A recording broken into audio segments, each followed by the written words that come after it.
Assalamualaikum warahmatullahi wabarakatuh. Saya Revan Adriansyah dari kelas 12 IP1. Saya ingin membahas tentang peran lembaga penegak hukum dalam menjamin keadilan dan kedamaian. Yang pertama itu adalah peran kepolisian Republik Indonesia atau yang biasa kita sebut Polri.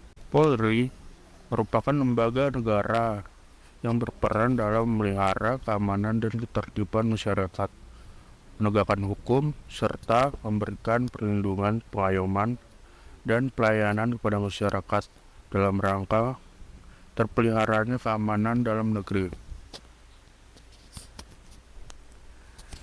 Dalam pasal 16 Undang-Undang Republik Indonesia Nomor 2 Tahun 2002 tentang Kepolisian Republik Indonesia telah menetapkan kewenangan sebagai berikut. Yang pertama, melakukan penangkapan, penahanan, penggeledahan, dan penyitaan. Yang kedua, melarang setiap orang meninggalkan dan atau memasukkan tempat kejadian perkara untuk kepentingan penyelidikan. Yang ketiga, membawa dan menghadapkan orang kepada penyidik dalam rangka penyidikan. Yang keempat, menyuruh berhenti orang yang dicurigai dan menanyakan serta memeriksa tanda pengenal diri. Yang kedua, peran Kejaksaan Republik Indonesia. Peran kejaksaan ada di beberapa bidang. Yang pertama itu di bidang pidana.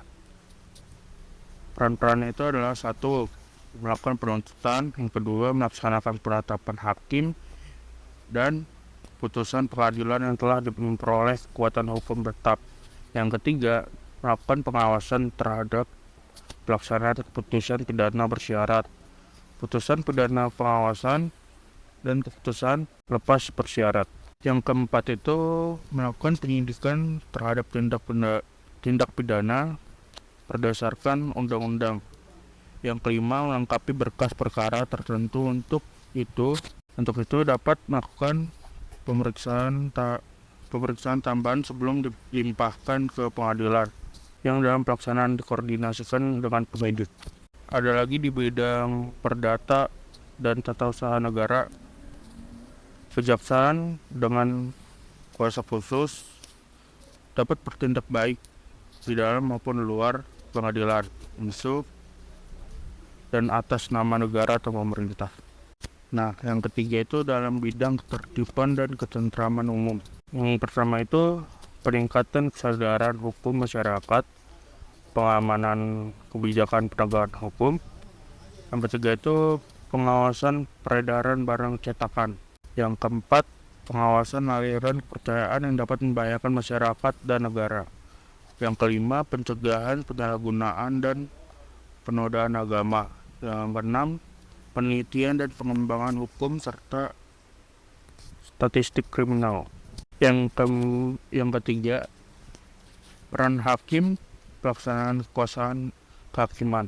Yang pertama itu perannya itu hakim pada Mahkamah Agung, yang disebut juga Hakim Agung.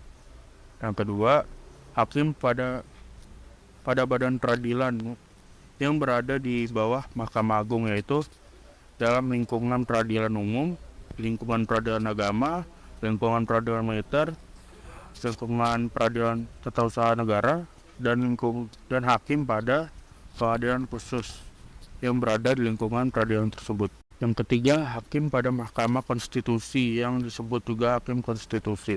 Yang keempat ada peran advokat atau pengacara dalam penegakan hukum. Adapun persyaratan untuk menjadi advokat atau pengacara di Indonesia yang diatur dalam pasal 3 Undang-Undang Republik Indonesia Nomor 18 Tahun 2003 tentang advokat, yaitu satu, warga NKRI.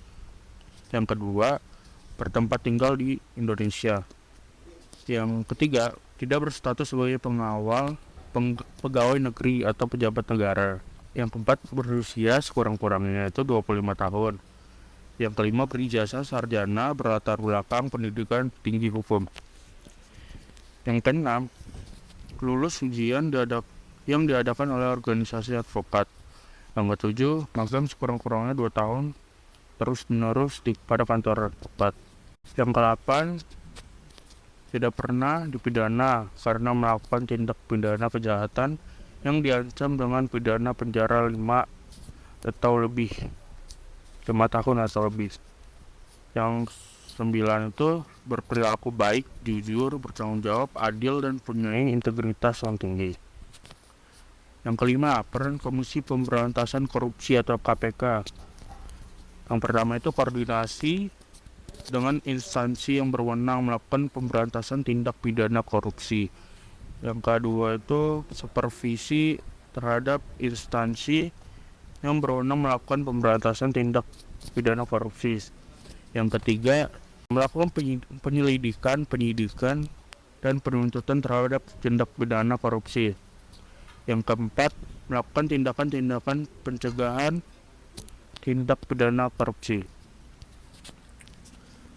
Sekian materi PPKN bab 2 dari saya. Terima kasih.